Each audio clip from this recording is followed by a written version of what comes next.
Hi, and welcome to my channel, Courageous Communications.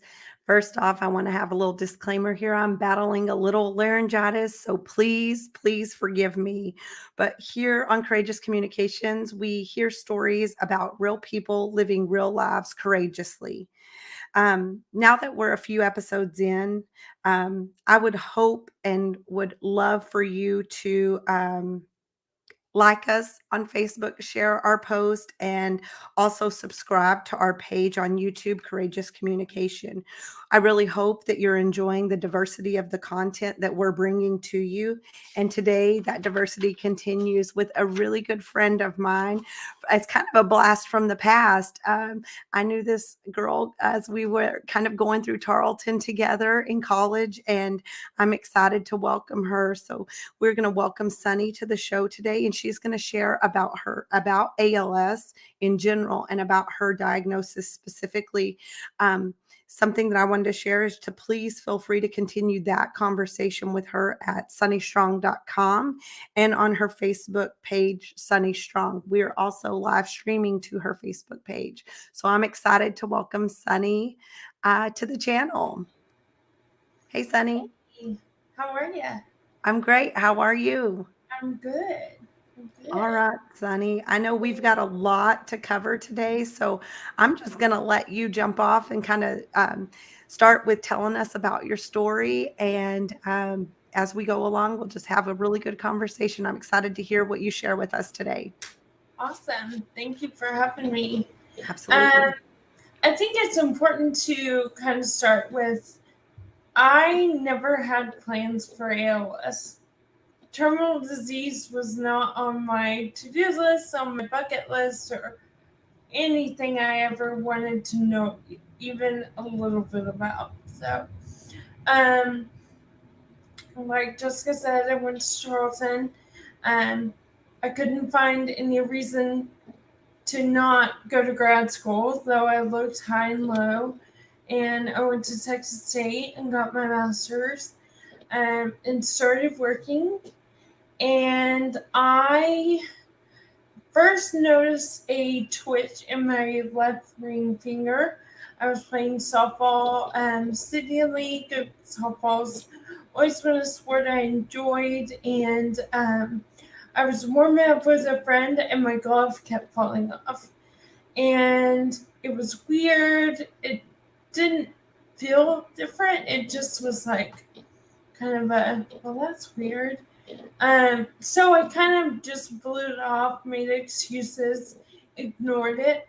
Surely, if it was something serious, it would hurt. That's kind of my logic. That was kind of my thought process. So I ignored it, and then that was in April of 2013.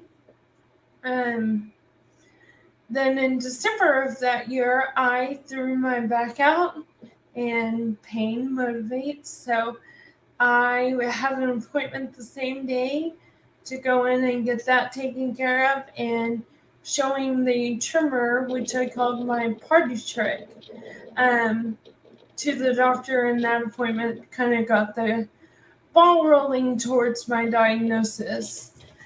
Something to know about ALS is that there are no qualifiers. So you start coughing, or like Jessica starts by Gunner, you go to the doctor and they swap you for all these different things and say, oh, it's bronchitis and you need to take this and you'll feel better in a week. With ALS, there's nothing like that. It is truly a disease of deduction. And so at 26, there was absolutely no reason we should be even thinking about a terminal diagnosis or even a major debilitating issue. So we ruled out MS, which is more prevalent in that age group and with women. And I saw all the specialists. We ran all the tests, and I paid all the copays. In that process, I changed jobs. So I had the 30-day wait period for insurance to kick back in. Something not fun about the diagnosis part is that one of the tests that they run is called the EMG, where they take, it looks like a cattle prod, and shock you and register the time from shock to an endpoint. So they'll put receptors on your fingers and shock you at your elbow, or kind of trying to determine, like you think of carpal tunnel as the pinching in your wrist, kind of trying to figure out if there's an interference somewhere. And then after they've got you all shocked and riled up, they listen to your muscles. And so how they do that is they stick a needle into whatever muscle they want to measure, and they listen to the muscle at rest and then to the muscle at resistance. So like they put it between my fingers and I spread my fingers out. They put it up under my chin. I had to stick my tongue out, up and down my spine, all kinds of things. And the best part of this is that that test is 100% subjective. And every practitioner likes to run their own. So my first one was done in a teaching lab, which I'm all about being a guinea pig, but that appointment was supposed to take 45 minutes and it took 2.5 hours. I've had 4 total, and it is a well-known fact with everyone I encounter that the next one I have to do, if there's a next one, I get to shock somebody else. So my neurologist is well aware of the terms of my agreement to another test like that. I think it's also important to point out that in September of 2014, that was right in the middle of the Ice Bucket Challenge. I mean, anybody anywhere can think of, whether they saw Oprah or George Bush or anybody do the Ice Bucket Challenge, and a lot of people took it themselves, myself included. So September 2014, I'm dumping ice water on my head and joining, the soaking phenomenon. And less than 6 months later, I was diagnosed with the disease that campaign was supporting. So I received my diagnosis on January 20th, 2015. So I'm getting ready to celebrate 7 years next month. At this point, we'd been chasing the diagnosis for 18 months, different appointments. I knew in my soul I was going to go to this appointment, I was going to get referred on, and I was going to go back to work. I got dressed for work, and I drove to Dallas, and I get there, and she diagnoses me, and I didn't go back to work, but never in my wildest dreams would I have thought that I was going to receive a diagnosis that day. So, and the neurologist that did my initial diagnosis, I still see her when I go to clinic, though she's not my neurologist anymore. And she has since shared with me how much guilt and sleep she lost over and that delivery process. And she was like, I couldn't tell you to bring someone because you would have been worried. And I could not tell you because that's what the conversation we had to have. So it was we over the last 7 years have really had an open dialogue on how painful and heartbreaking it was for her to be the deliverer of that news, knowing me and my situation and being on the receiving end. Wow. That's so important to hear that part of it too, I think, because I think so many times we sometimes look at healthcare providers as people who have kind of got like just kind of like cold veins because they've delivered messages time and time and time again. So I think it's really important to highlight that. That's amazing. And it's great that you've maintained that relationship and been able to have those. Those are courageous conversations as well. Right. When I went and did a second opinion, and the doctor there said, if you were a 65-year-old man, I'd diagnose you right now and be able to sleep tonight. But since you're not, we're going to leave no stone left unturned. And we ruled out Lyme disease with a spinal tap, and we did all the blood work and the EMG and all the fun testing again. But I definitely think it's important to reiterate that patient-centric approach that I know not everybody experiences, but I've definitely been surrounded by throughout this entire journey. Absolutely. And we talked a little bit about, you said one thing I wanted you to mention was when we talked prior to coming on, uh, you mentioned that this is going to be year 7, but about how the typical diagnosis and everything kind of runs. So I'd like you to share that with everyone who's watching. So, ALS, like everything else, is just dividers discussed based on statistics, and you're gonna have outliers either way. Statistically speaking, ALS is deadly within 2 to 5 years of diagnosis. I believe it may be symptom onset, but I'm pretty sure it's diagnosis. But then you think of the great Stephen Hawking, who lived 50 plus years with it. Um, I have friends that I've met on this journey that, don't even make it a year. So this disease can be so different and so cruel in a lot of different ways for different people.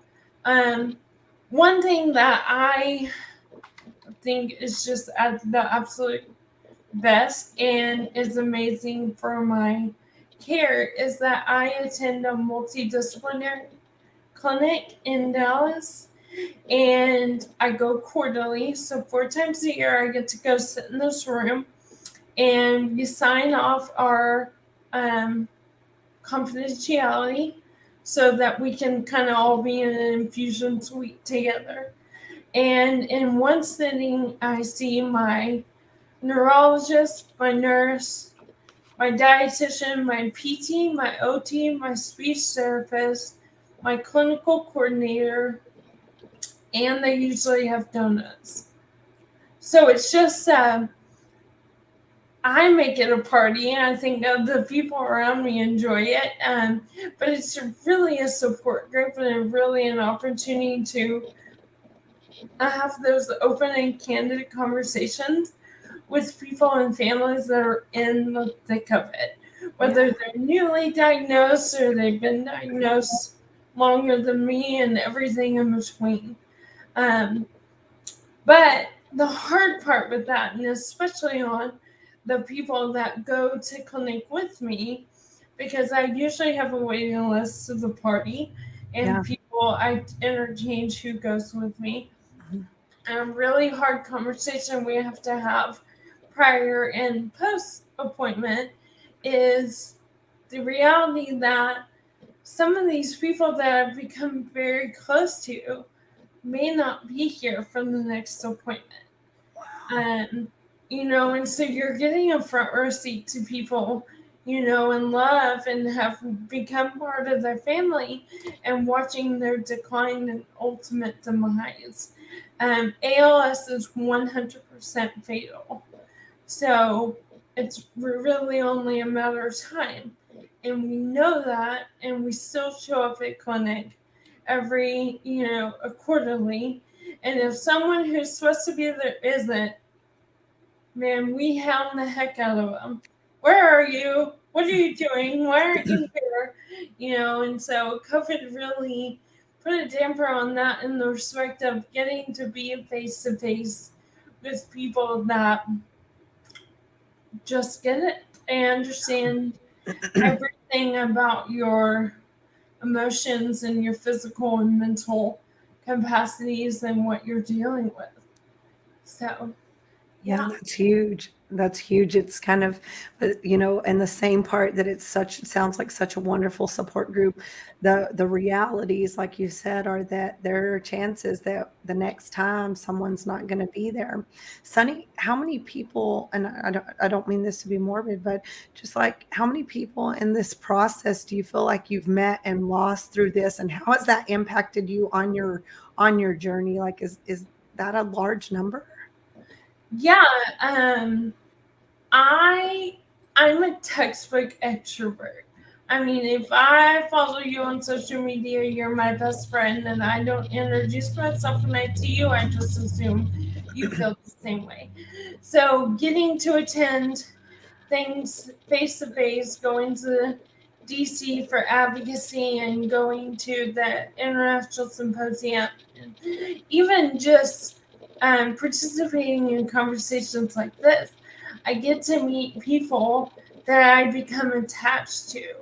And when this disease eventually takes hold, like it's going to, um, it takes a lot of Oreos and some tears to get through a lot of the losses. And um, I remember my first one. It was a lady who I attended clinic with. It was both of our very first clinics, so we were diagnosed about the same time.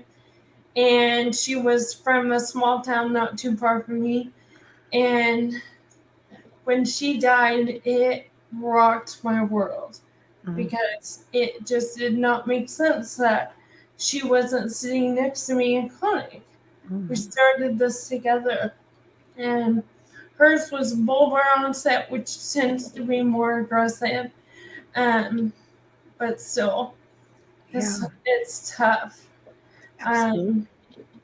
And it's part of engrossing yourself in this community is accepting the risk that somebody you love is gonna be gone. Wow. And you're willing to take that risk. I have to be. I truly believe that I was not given the name Sunny and this obnoxious personality to sit at home and wallow over this diagnosis. So, as long as I can, I will chop from the mountaintops and keep ALS in the conversation. Good or bad, failed trials, successful trials, past legislation, um, anything to keep ALS in the conversation, I think is my way of honoring those who have passed from this and that are still in the fight. It's a way to really show my love and support for them. So in this process, I'm sure there's been some things that you're really proud of, right? That you've been able to do and kind of just like Sunny Strong, right? And all the walks and all the things. I want you to tell us about that. And there's also the other end of that, right? The other side of that maybe there's some loss and some deterioration of relationships and life changes that have happened Right. due to this. So kind of give us the pendulum swing there, if you would. Yeah. Start with the bad. I it's it I am fiercely independent, and very hard headed. So not being able to do things for myself, having to rely on others, having to think 3 and 4 steps ahead so that I can either physically get there or that constant fear of, falling flat on my face. At 34, I really picture myself being married and having kids and, spending as much time with friends and family and playing sports and all the things. And so my life looks completely different than I ever imagined it would. So that part of it is really difficult. And something that comes up in every day, something I have to work through, acknowledge, and overcome every single day. I got divorced last summer, which I would not wish on anybody. Even the most amicable, friendly divorces are hard. And thankfully, I had the opportunity to move back to Heiko and just be completely consumed with the community and loved on by so many people. And my mom lives one street over, and she's my primary caregiver. So to be able to navigate that caregiver mother friendship balance, there's nothing like terminal disease to bring out the best in people. So that's kind of part of, I always thought I would end up back in Heiko. I just didn't know how. And so this isn't how I would have ever wished to come back, but I'm thankful to be here. And I love every aspect of being here and being involved in the community that just loves so hard. Mm-hmm. So kind of that expectation, I would say kind of the negative side, setting new goals, new realities, trying to combat that failed expectation. But then on the other side of it, I got to throw the first pitch at a Rangers game. That was insane and fun, and was a 2-hour rain delay, so my entire 200 plus person cheering section was well liquored up and having a blast by the time I actually got to the field. And it was that was cool. This poster behind me, other side, I get to be on the cover of a magazine, which is just insane. And they, Scott is the author. He told my story about being diagnosed and being 27 and then finding my husband and getting married in the middle of balancing out this diagnosis. And I had set a 30 things I wanted to accomplish by the time I turned 30 list. And I believe I checked most of them off. I got to drive a Porsche. Nice. Yeah, that was a fun day.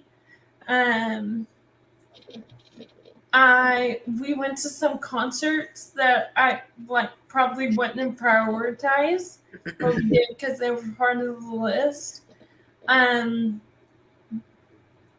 I turned 30, we threw an amazing birthday party at Los Vaqueros in Fort Worth, which is my favorite party place. It's where we've celebrated so many things in my life, from marriages and birthdays and babies to death and memorial services and kind of everything in between. So to get all the people I love in one room and drink beeritas and celebrate turn 30, it was a really good day.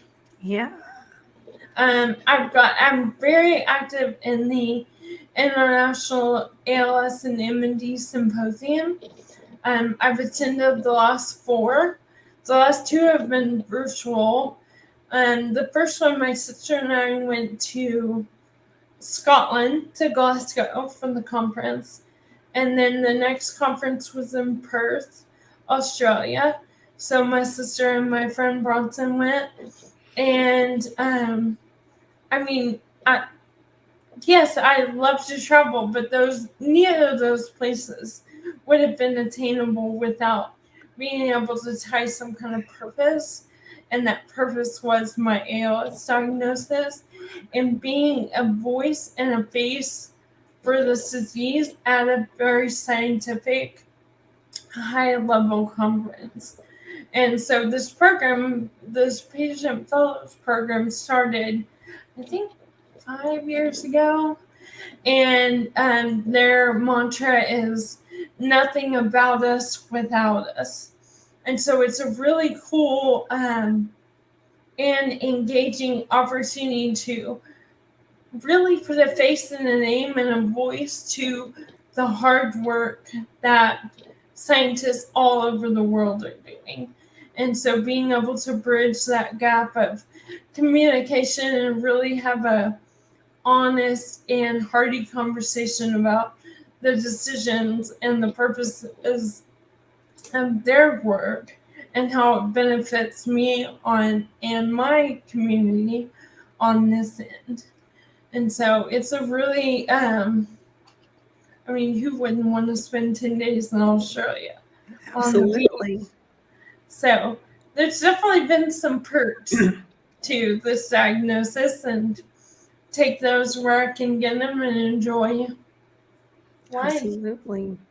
Now, I had asked you a very, what I had termed as, I hope this isn't a really dumb question, but when you don't know, you just don't know. And so I think asking questions is important. And I asked you about how, do people get ALS? Is that genetics? Is that, what is that? How does that happen? And you explain that a little bit to me. And I think that would be something that's really interesting and important for people who are listening to know and to understand, because it was something I didn't know or understand prior to visiting with you. Yeah.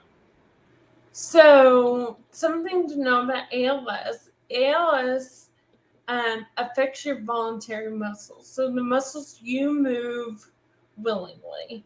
And ultimately, what most people die from is respiratory failure. So even though you don't have to consciously think, breathe in, breathe out, breathe in, breathe out, you can stop yourself from breathing by holding your breath. So your diaphragm becomes affected, which then, impacts everything else. So one way I heard it described by the great Augie Nito, he said it's the brain operating without a body.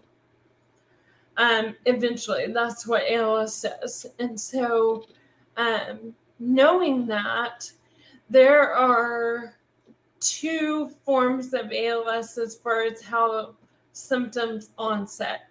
And so there's bulbar, which is your mouth and throat area, or limb onset, which can be your foot or your hand or upper arms or upper legs. And so those are kind of the two distinctions as far as where it onsets. And then to take it a step further, it becomes either sporadic, which is 90% of cases, or genetic, which is 10% of cases. And one thing I learned, which was interesting to me, was that my friend Steve Wade, his wife is Susan. She was my first friend. Hi, Steve. What I think is interesting about the genetic part of it is that, yes, it can be hereditary. There are some families that lose many people to the same mutation, but it can also just be a genetic mutation that starts with that one person. So it's kind of figuring out, it's not even so much about the hereditary side as it is whatever that specific mutation is. And they've identified lots of those different mutations, and they do different studies and drugs and trials surrounded around that one common denominator. The problem with that is that's just the 10%, right? Though there's 90% of the other cases, like you were saying, that don't really have that ability for them to find us kind of studies for them. Right. Is that correct? Help Yeah, me in. I'm just kind of hanging out in the interwebs. So I have sporadic limb onset, and I've done genetic testing a handful of times. A lot of times they'll offer that as an incentive for clinical trial. And I did it prior to diagnosis. And I don't have any of the genetic markers. So, that's 90%. We have a lot of the same symptom. We have a lot of the same progression process, but we don't have a cause. We're seeing all the effects, but we don't have the cause. So it's kind of trying to figure out where that pinpoint is and how best to attack that. Okay. Now, you mentioned that, Sunny, you weren't given that name for to not have a purpose, and it is kind of prophetic, I would think. So I wondered, how has this, I don't know where you're at spirituality, but how has this affected your spirituality and like your, faith? Because I hear you talk about God, so I wouldn't ask that if I haven't heard that, but I just wondered how that had affected you. Well, I love Jesus, but I cuss a little, so I'm always asking for forgiveness. But I cannot imagine doing life, even the best form and idealistic life, without having faith that it's in someone else's hands. And that is not up to me. So throwing in, terminal diagnosis, throwing in divorce, throwing in moving, throwing in all these other factors that impact my life, both good and bad. I just can get out of bed every day knowing that it's not up to me. It's my job to show up. It's my job to reflect His grace and His glory and trust Him. Walk by faith, not by sight. So I don't have to understand. Kind of blissful ignorance, and just, it's not my job to know why I'm going through this. It's just my job to show up and love on those around me. Yeah, absolutely. It's a beautiful answer. It's a beautiful answer. I don't know that everyone could get there, I think, but I think it's definitely inspiring for us to hear you at that point, because there are times when we struggle with things that are really of the world, that it's not really big deals, that we're can be in conflict with God about. And then sometimes when you see someone else's journey and someone else's issues, then it sometimes puts some things into perspective. And so I always like a little, we all need a little perspective check sometimes. Yes. Yeah. Well, definitely don't put me on a pedestal by any means. I am a sinner through and through, and Jesus loved me for that. And it's not easy, and it's a mindset I have to get into. Some days are harder than others, and if you wake up with a grateful heart and a grateful mindset, it tends to make the day go easier, regardless of what you encounter. So, it's daily mantras, daily practice, a lot of therapy, a lot of praying, some vodka. It all helps. There you go. It all has its role to play, right? Yes. Yes. Okay. Now, I was following you on social media, and I saw that you had visited, I believe, with a class, maybe, I don't know if it was college, high school exactly, but about euthanasia. Is that correct? Mm-hmm. Is that correct? And I Yep. wondered if you would give us some insight into your thoughts about that, especially since having the diagnosis and what kind of, because I'm sure that's not something that you were thinking about at 25 years old or, Right. in the early stages. And so kind of tell us a little bit about your journey there. Yeah. So it was a college class, and my best friend Dawn teaches at Weatherford College and invited me to come speak to one of her classes. And, you know, that mindset that, I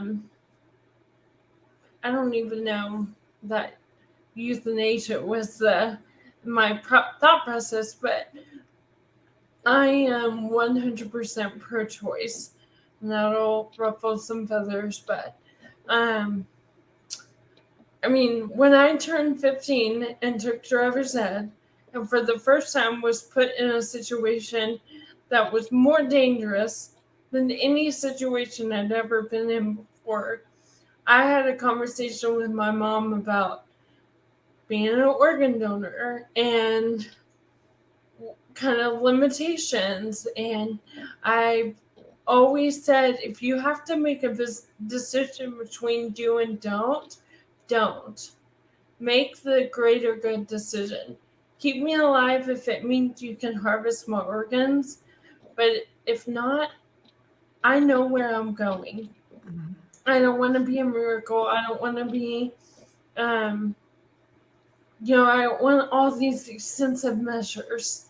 And so that was, kind of a conversation my mom and I had really bluntly at a very early age. And then, you go to college and you live life and you see people around you and you have different experiences and your thoughts and opinions kind of get molded and changed. And then the terminal diagnosis. So I was diagnosed on January 20th. February 28th, I had my first ALS clinic. So I had a little over a month to really okay, and now I'm an ALS patient. I'm not just someone chasing a diagnosis. I have to actually show up for this doctor's appointment, and that's where I met Susan Wade and fell in love with her and Steve. And the social worker, her name is Sheila. We call her the general. She's the linchpin. She handles all the decisions. She's bossy, and she just takes care of everything for everyone. But she sat down in front of me at that very first appointment and said, "We won't kill you every time, but we're going to kill you today." And so we had to walk through the advance directive. And you can be as specific as you want or as general. They kind of make it pretty user friendly, but it really put an importance on I need to have these conversations. And kind of like we talked about live, for me, receiving the diagnosis was such a relief. We'd been chasing and emotionally invested so long on figuring out what was wrong that once I finally had an umbrella to hold with this label and with this diagnosis, I could actually start processing things.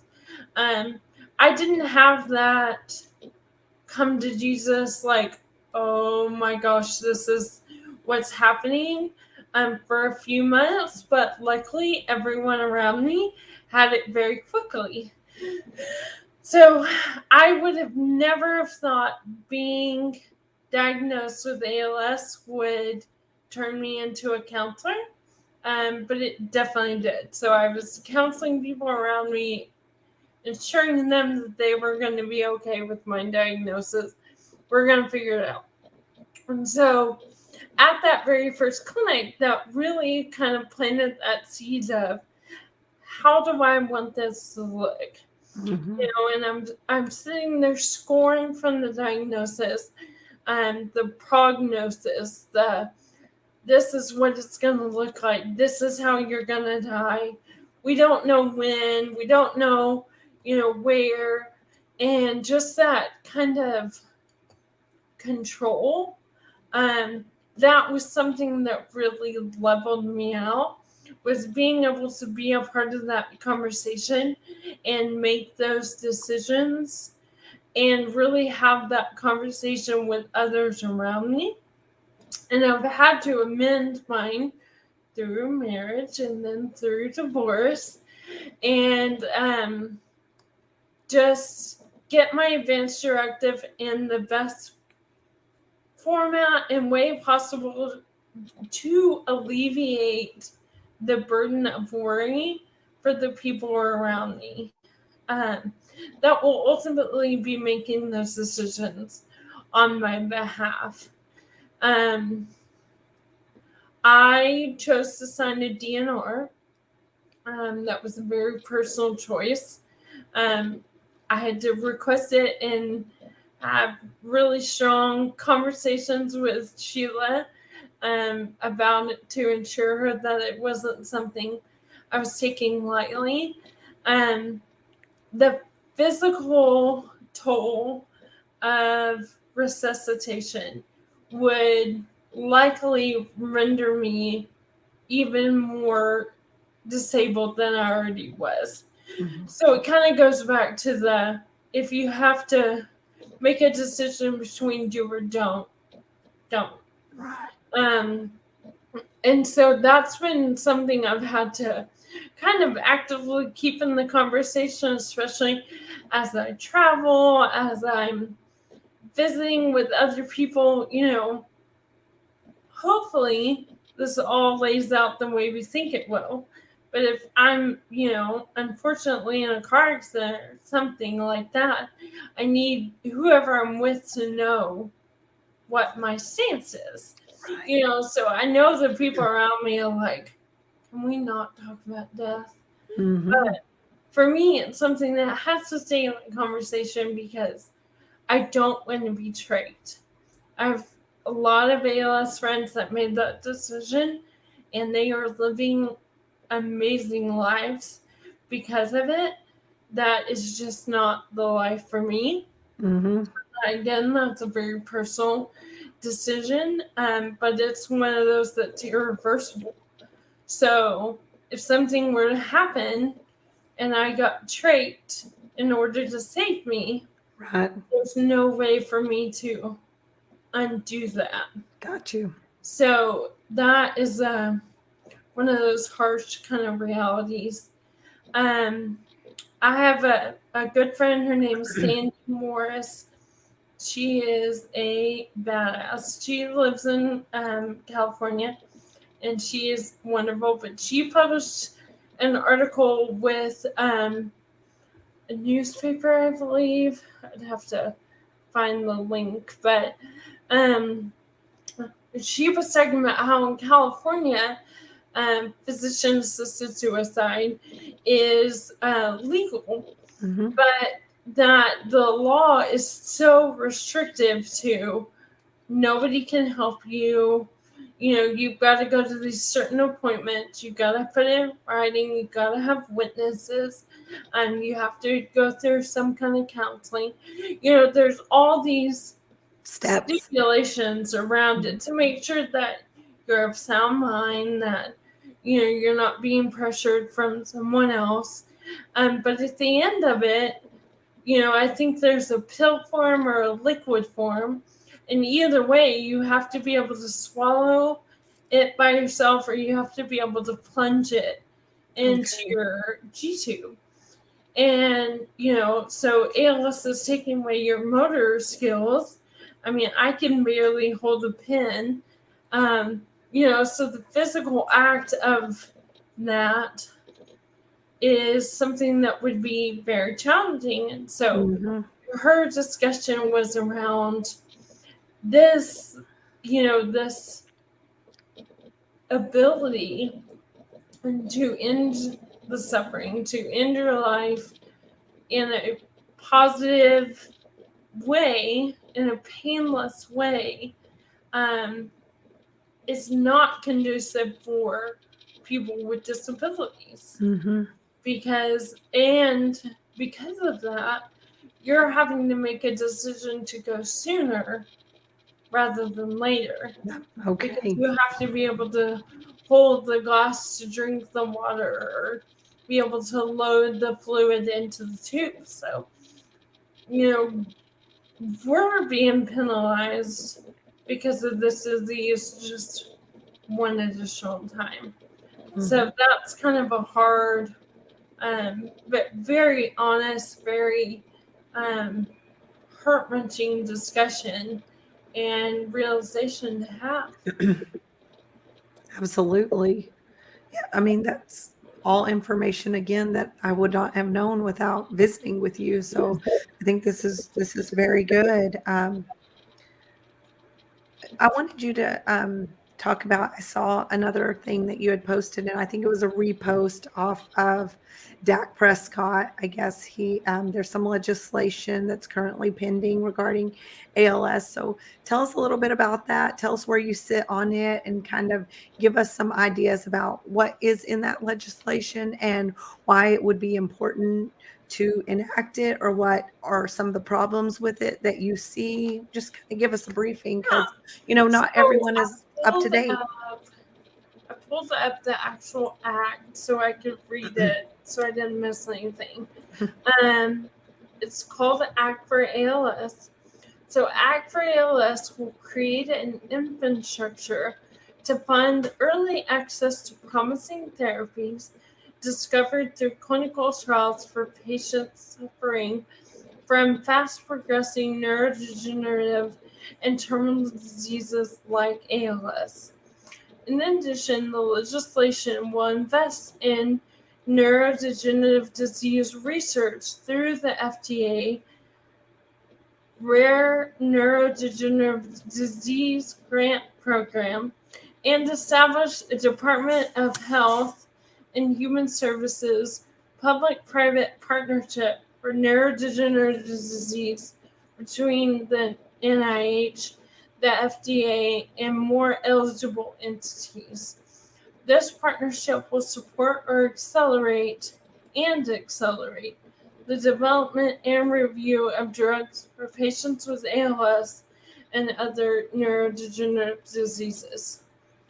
So what's absolutely awesome about this is it's not just ALS. We're talking Parkinson's, we're talking Alzheimer's, Huntington's, all these things that present similarly, but are categorized differently. Yeah. So what this Act for ALS will do is it will fast track these therapies, these drugs, these ideas that may not make the cut for showing significant benefit to a population. But remember, 90% of us are sitting out here not knowing why we have this. We're just showing all the side effects. So, those therapies that are not impacting the whole group are going to make a huge difference in the little small subgroups. And it's getting it through the FDA approval process faster. So, it takes years and years and billions of dollars to go through all the phases of the clinical trial. And, I think the statistic is really small number of therapies actually get out of, or actually go to market, are approved by the FDA and go to market. And so, being able to show that this prescription or this drug is maybe not effective for the entire group, but it's showing promise in a subgroup, will get it into bodies faster. And that's kind of the whole goal of the Act for ALS. It's just trying to get drugs in bodies as fast and safely as possible. And so it went up through the committee, and it got voted on. The Senate or the House went through the House. 3 representatives voted no.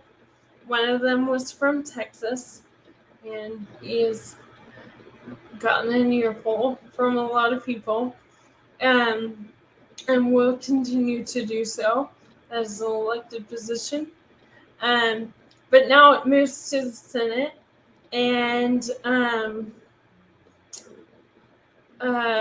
Senator John Cornyn and Senator Ted Cruz neither have signed on as co-sponsor for this legislation. And so that's where a lot of my focus and energies and Twitter trash talk is focus is trying to get them to sign on to this act, because it's going to change the world. It's going to change not just my world, but it's going to change so many people's lives with this disease and with similar diseases. And what's so important is the timeline. The timeline's so short. Right. And when I saw that Dak Prescott retweeted that, man, you talk about cloud nine. And then they won Sunday, which just made it even better. So to have people like that are in such a position to have such a strong voice and lend that voice to our ALS community, I mean, it feels amazing. So hopefully we can piggyback off that and gain others and pressure Cornyn and Cruz to join and be able to vote yes when that makes it to the Senate. Well, I mean, it based off what you're saying, it just seems like a no-brainer to me, but maybe there's more to it than I understand. But definitely reach out to your senators if you live in Texas, I think is the message from Miss Sunny today. Yep, and I can definitely share the I Am ALS link that it makes it so easy for you to do that. You enter your information, it populates an email and a tweet and I think a Facebook post, and then it gives you the information to contact their offices directly. So as a voter, it's your right to discuss these things with your representative, your elected officials. So I encourage you to lend your voice for this cause. Absolutely. Okay, Sunny. Well, is there anywhere else that you would like to take us before we wrap up? I know I've been jumping you different places. I know I have, but is there anything else that you would like to share with us about ALS or about your journey or leave us with some words of wisdom and encouragement? Yeah. I mean, ALS sucks, bottom line. There's no denying that. But the people I have met because of this diagnosis and a lot of experiences that I've had because I fall into this community are just unmatched. I would have never have met these people. I would never have had these experiences. I would never have opportunities like this to talk to you and your listeners and my listeners and the world about random things that we're passionate about and bringing the community together without this diagnosis. So, yes, any of us would jump ship if given the opportunity. But while we're here in this together. And I think the ALS community really embodies that. Lean in, hold on, and love, one another through this terrible disease. Sunny Strong's tagline is no apologies, no excuses, no regrets. Oh, So that's kind of something I try to push and use to mold any event that we put on, like the walks, any trips that we take with an ALS purpose. Um, just really going all out and showing the world that ALS is a very formidable um, opponent, but we're better. We're yeah. stronger. Awesome. I was wondering, I mean, you already had a voice. I mean, just from knowing you from, we actually worked at Walmart together, guys. Walmart days. Yes. Um, but have you found that you found your voice in this community more so than maybe prior to this community? I think it's helped me focus and really prioritize what I my heart feels is needed in the world. Um, I have, I grew up in doing nonprofits. Um, I benefited from them. I worked for them. I was working for one when I retired, and so um, being cause centric over, um, I feel like financially centric, um, Mhm. was always something I was gonna do and be passionate about. Um, and this diagnosis really kind of helped me get a platform and forced me kind of to really